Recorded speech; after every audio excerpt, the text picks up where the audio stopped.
Hi, I'm Stephan Kesting from GrappleArts.com. What we're looking at today are the best ways to control somebody on the ground in a self-defense or in a street fighting context. I really got to thinking about this issue a couple of years ago when I was involved in a long altercation with a guy who'd clearly stolen a bunch of stuff. He was going through a woman's purse and he had some stereo equipment. He was hiding in the bushes beside my apartment. So we called the cops and we were going to keep him there until the cops got there.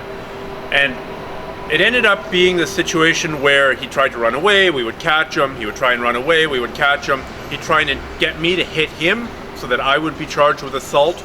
And it was just a complete and utter gong show. What I should have done is taken him to the ground and just sat on top of him using one of these techniques until the cops showed up, because it would have been easy to kill him. He was like a 50-year-old methed out crackhead. But how do you restrain somebody without killing them on the ground when they might have weapons, they might be willing to bite you, they might be willing to go for your eyes, your groin. So that's what we're talking about today. Mostly we're going to talk about the ground today, but like I talked about in my zombie apocalypse video, one of the best places you can be against a biting, spitting, punching, attacking opponent is on the guy's back.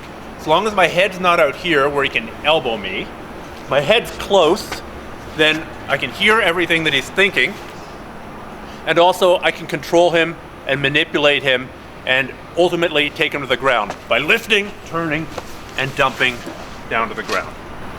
So I just got Richie to the ground and I want to keep him here. Either I'm waiting for the cops to come or I'm waiting for 4 of my friends to come.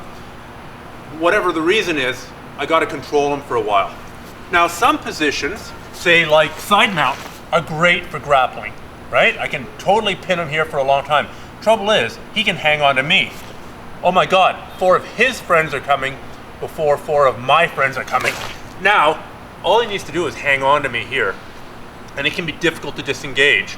Also, if he's really aggressive, he can still bite me in this position here.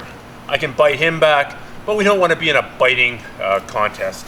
So, one much better position is the knee mount. Remember, I want to put 90% of my weight onto his body with my knee. This foot is mobile. From here, I can threaten to hit him. I can put a lot of pressure on his diaphragm, making it hard for him to breathe, especially if he's not used to this. It can be really disconcerting. The standard grip, the lapel and sleeve, is pretty good because it stops this hand from pulling a knife, stops it from grabbing my groin or trying to hit me or anything.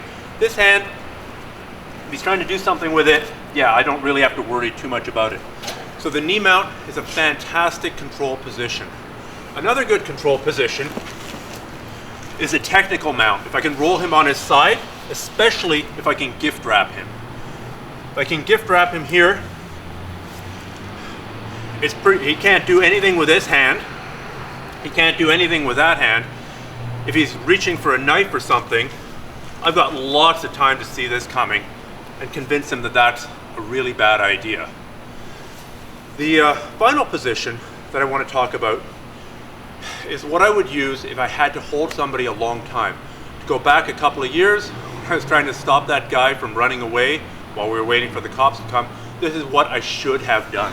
There are a million ways to force somebody into omoplata. Let's say I've gone to the mount briefly. Very common for him to hug my waist. I'm going to push his head down. I'm going to start bringing my knee up here, which already is a good holding position. I'm going to bring my foot over his head, and I'm going to tell him verbally, roll on your stomach, roll on your stomach, roll on your stomach, roll on your stomach. It's like a cop as they're bending your wrist or bending your arm. They're telling you what they want. Tell the guy what you want. You know, that way he'll know how to move. He's not an experienced grappler. He might not know that that's the way to get out of pain. Yeah, I'm a little bit more tied up with him, but I can sit here for an awfully long time. He can't bite me, he can't stab me, he can't punch me. Anytime that I want to convince him that he's been a bad boy, I can start threatening to break the shoulder. And it's fairly easy to disengage here. All I got to do is lean back a bit, pull that arm free, and I'm out of there.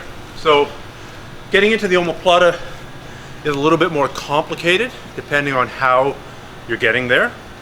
But if you had to hold somebody for a long time, you wanted to have no movement out of them, and you wanted to use minimal energy, that's the technique that I would use.